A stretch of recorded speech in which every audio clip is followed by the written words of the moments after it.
ዛሬ አዲስ ሞዴል የፈሳሽ ሳሙና መስሪያ ማሽን ይዘንላችሁ መተናል።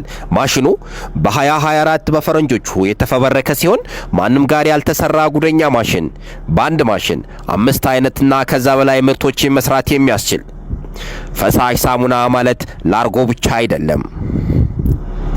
ከላርጎ በተጨማሪ ፈሳሽ የእጅ መታጠቢያ ሳሙና፣ ፈሳሽ የዕቃ ማጠቢያ ሳሙና፣ የበረኪና መስሪያ፣ የሻምፖና ኮንዲሽነር መስሪያ፣ የሳኒታይዘርና ሌሎች የፈሳሽ ሳሙና ውስጥ የሚመደቡ የንጽህና መጠበቂያ ፈሳሽ ሳሙናዎችን ማምረት የሚያስችል ድንቅ ማሽን።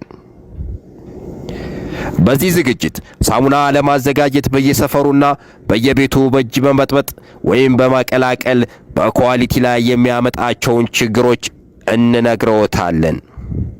በሚሰሩ ስራ ላይ ተጨማሪ ስራ መስራት በአሁኑ ሰዓት አማራጭ ሳይሆን ግዴታ ነው።